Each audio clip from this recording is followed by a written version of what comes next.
नमस्कार, मेरा नाम अर्पित सोनी है और इसे कंपटीशन क्लासेस पे आप सभी का स्वागत है।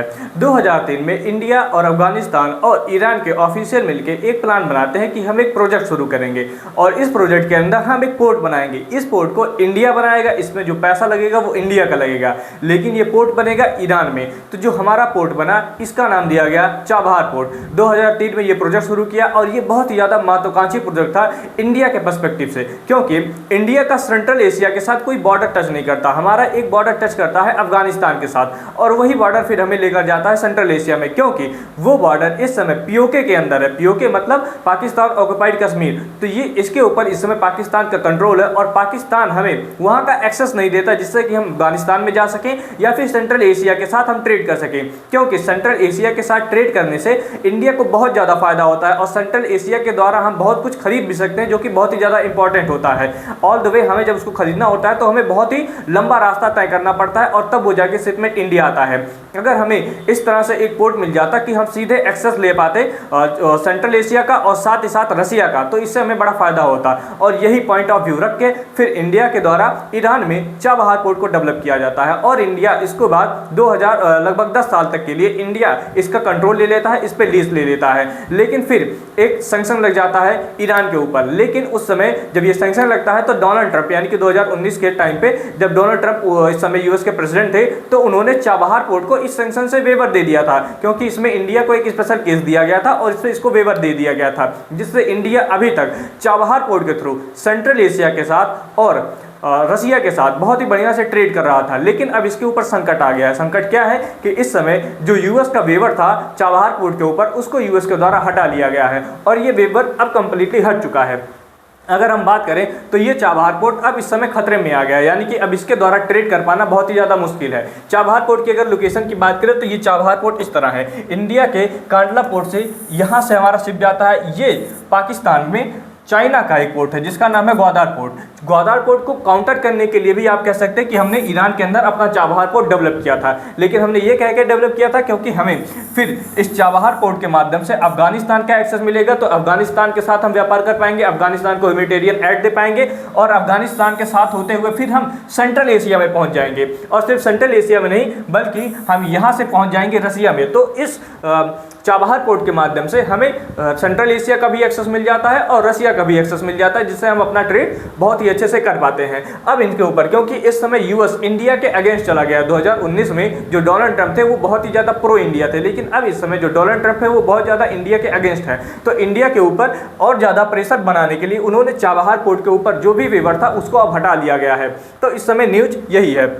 अगर हम बात करें थोड़े इसके बैकग्राउंड के बारे में तो ये क्या हुआ है, तो ये जो हमारा चाबहार पोर्ट है ये गल्फ ऑफ ओमान में बनाया गया है। जैसे कि आप इसके लोकेशन से देख सकते हैं, ये गल्फ ऑफ ओमान में बनाया गया है और ये इंडिया के द्वारा डेवलप किया गया था। इसका पूरा कंट्रोल इंडिया के पास है, डेवलप किया गया, इंडिया का पैसा लगा है इंडिया का, लेकिन ये बना कहाँ है, ईरान के अंदर बना है और ये इंडिया का ही अपना पोर्ट है। इसमें 2 टर्मिनल है, एक का नाम शाहिद वसीती है और एक का नाम है शाहिद कलांतारी। तो ये 2 इसके टर्मिनल्स है और ये दोनों टर्मिनल्स इस समय इंडिया के अंदर है। अगर हम बात करें तो लगभग 1970-80 के दशक में इंडिया में मतलब चाबहार पोर्ट को डेवलप करने के लिए, उसको शेप देने के लिए एक एग्रीमेंट किया जाता है इंडिया और ईरान के साथ, ईरान इराक वॉर के बाद, जिससे क्योंकि ईरान को भी उस समय पैसे की जरूरत थी और पोर्ट की जरूरत थी और इंडिया इसमें अवसर में इस आपदा में अवसर देखता है और इंडिया भी इसके साथ लग जाता है। और उसके बाद कई सारे बातचीत होते हैं। 2003 में इसके ऊपर मेन डिस्कशन शुरू होता है और उसके बाद कई सारी मीटिंग के बाद हमारा जो ये पोर्ट है चाबहार पोर्ट, ये इंडिया के द्वारा डेवलप कर दिया जाता है।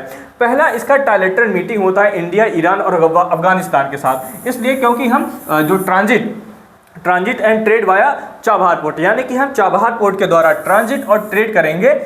ईरान के साथ तो करेंगे ही, अफगानिस्तान के साथ भी करेंगे, क्योंकि इंडिया का अफगानिस्तान के अंदर बहुत ज़्यादा इस समय प्रोजेक्ट चल रहा है और बहुत ज़्यादा इन्वेस्टमेंट है अफगानिस्तान के अंदर। इसलिए अफगानिस्तान के अंदर हमारे जो भी प्रोजेक्ट हैं, जो भी हमारे आप कह सकते हैं एसेट हैं, उसको कोई नुकसान ना हो, इसलिए हमें एक एग्रीमेंट करना पड़ा। और इसके बाद 2012 में एक एग्रीमेंट होता है और फिर 2015 में इंडिया और ईरान बायलैटरल डील करते हैं और प्रॉमिस करते हैं कि इसमें फंडिंग दी जाएगी, यानी कि इंडिया इसमें प्रॉमिस करता है कि इंडिया इसमें लगातार फंडिंग देगा और इस पूरे पोर्ट को लगातार बढ़िया से डेवलप किया जाएगा, क्योंकि इंडिया और ईरान के बीच में थोड़ा से बातचीत हो गया था, थोड़ा उसमें उनके बीच मनमुटाव हो गया था, क्योंकि ईरान के ऊपर अमेरिका के द्वारा सैंक्शन लाद दिया गया था। और क्योंकि उस टाइम पे ईरान से इंडिया बहुत ज़्यादा, सबसे हम कह सकते हैं कि लार्जेस्ट अमाउंट में जो क्रूड ऑयल खरीदता था वो ईरान से ही खरीदता था। उसके बाद जब सैंक्शन लग गया तो इंडिया क्रूड ऑयल खरीदना बंद कर दिया था। इससे ईरान भी थोड़ा सा हमसे गुस्सा हो गया था। तो बाद में इसके ऊपर कई सारे डिस्कशन किए गए और बाद में फिर ये एग्रीमेंट किया गया कि इंडिया ही इसमें इन्वेस्टमेंट करेगा, चाइना इसमें इन्वेस्टमेंट नहीं करेगा।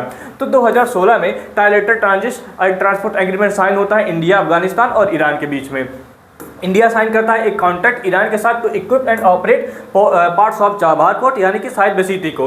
2017 में पहला शिपमेंट जो इंडिया का जाता है चाइना से, इंडिया के कांदला पोर्ट से हमारा एक वीट का शिपमेंट करता है जो जाता है चाबहार पोर्ट से, और चाबहार पोर्ट से फिर जाता है अफगानिस्तान में। तो जो हमारा पहला शिपमेंट निकला वो 2017 में निकला, अक्टूबर में। फिर दिसंबर 2017-18 में साइड बेसिटी टर्मिनस का इनॉग्रेशन किया जाता है इंडिया के द्वारा। इंडिया इसका कंट्रोल अपने हाथ में लेता है और फिर पूरा चाबहार पोर्ट का कंट्रोल इंडिया के पास आ जाता है।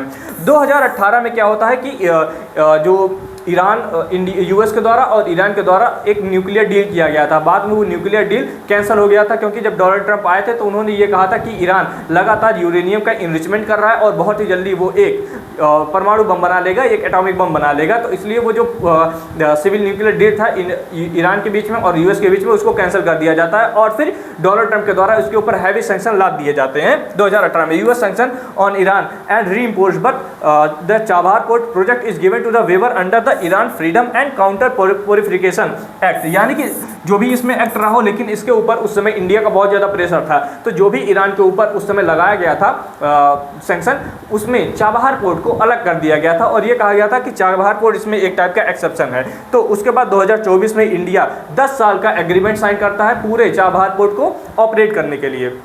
तो अगर हम इस समय बात करें तो क्या सिचुएशन है, तो हमारा ये मुंबई से और कांडला पोर्ट से हम यहाँ पे क्या नाम है, हमारा जो पोर्ट है चाबहार पोर्ट, उसके हम जा सकते हैं। पाकिस्तान की ये ग्वादार पोर्ट है, जो ग्वादार पोर्ट है वो चाइना का पोर्ट है। और जो यहाँ पे आप इसके बगल में ही देख सकते हैं, थोड़ी दूर पे हमारा चाबहार पोर्ट है, यानी कि ग्वादार पोर्ट से थोड़ी ही दूर पे हमारा चाबहार पोर्ट है। तो हम ग्वादार पोर्ट को भी इससे कंट्रोल कर सकते हैं। साथ ही साथ ये सेंट्रल एशिया है। सेंट्रल एशिया से व्यापार करने के लिए रसिया का एक रेल नेटवर्क है, जिससे रसिया अपने रेल नेटवर्क के द्वारा सेंट्रल एशिया के साथ व्यापार करता है। और इसी रेल नेटवर्क के थ्रू फिर इंडिया भी व्यापार करना स्टार्ट कर देता है रसिया के साथ। और यही चीज़ यूएस को पसंद नहीं आती, यही चीज़ यूएस पसंद नहीं करता और इसीलिए इंडिया के ऊपर या फिर हम कहें चाबहार पोर्ट के ऊपर जो भी वेवर था उसको कंप्लीटली हटा दिया जाता है। और इस समय इंडिया को इससे एक बहुत बड़ा झटका मिलता है। अगर हम बात करें कि क्यों ये इतना ज़्यादा इंपॉर्टेंट था, तो ये हमें प्रोवाइड करता था direct access trade route Afghanistan और सेंट्रल एशिया के साथ और बाय पाकिस्तान, क्योंकि पाकिस्तान के साथ जो पीओके हमारा कब्जा हुआ है वो हमें वहाँ से एक्सेस नहीं मिलता अफगानिस्तान के साथ ट्रेड करने के लिए। तो हमें चाबहार पोर्ट एक अल्टरनेटिव के रूप में भी मिलता है।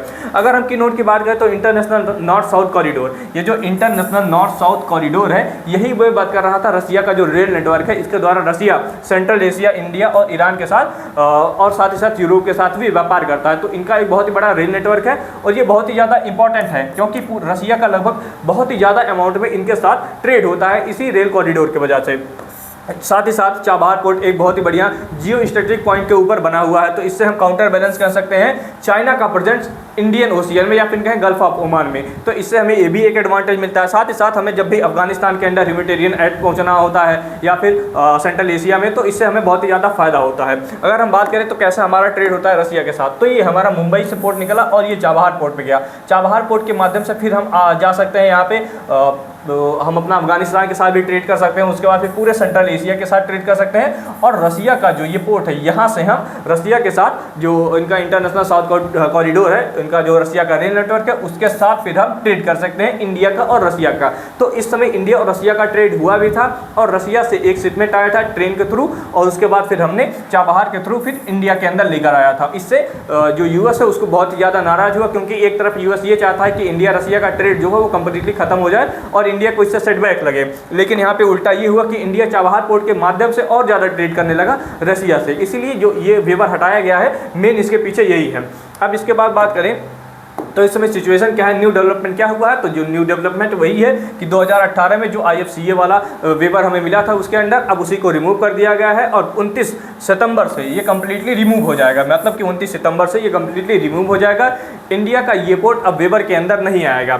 अब इससे इफेक्ट कब पड़ेगा? Once the waiver is gone. अगर एक बार ये वेवर हट जाता है तो इंडिया के लिए चाबहार पोर्ट में इन्वेस्टमेंट कर पाना बहुत ही ज़्यादा मुश्किल हो जाएगा। चाबहार पोर्ट के थ्रू ट्रेड कर पाना भी बहुत ज़्यादा मुश्किल हो जाएगा, क्योंकि अगर उनके ऊपर हमारे ऊपर भी सैंक्शन लग जाएंगे, क्योंकि अगर चाबहार पोर्ट के ऊपर सैंक्शन लग रहा है तो इंडिया के ऊपर भी सैंक्शन लग जाएंगे। इंडिया के जो भी शिपमेंट जाएंगे चाबहार पोर्ट पे वो सैंक्शन के अंदर आ जाएंगे, तो कोई भी कंट्री उनको खरीदना नहीं चाहेगा, क्योंकि इस समय जो यूएस है उसी का पूरा हेजमनी है पूरे हम बात करें सेंट्रल एशिया के अंदर, तो कोई भी यूएस के साथ चैलेंज नहीं लेना चाहता। तो इससे इंडिया को कहीं ना कहीं बहुत ही ज़्यादा नुकसान होगा। साथ ही साथ जो हमारा चाबहार पोर्ट है बहुत ज़्यादा स्ट्रेटेजिक पॉइंट है और इंडिया का बिलियंस ऑफ डॉलर उसमें इन्वेस्टमेंट है, तो ये सारे पैसे हमारे कहीं ना कहीं वेस्ट हो जाएंगे अगर ये वेवर नहीं हटाया जाता। मतलब ये वेवर हटा दिया गया, अगर इसको फिर से इम्पोज किया जा सकता है तो फिर इससे इंडिया के लिए बहुत ही ज़्यादा बात होगा, अच्छी बात होगा। तो यही किया जाएगा कि जो भी ये सीरियस चैलेंजेस है इंडिया नेविगेट करेगा यूएस के ऑफिशियल के साथ, साथ ही साथ उनके कुछ जो भी मिनिस्टर होंगे इनसे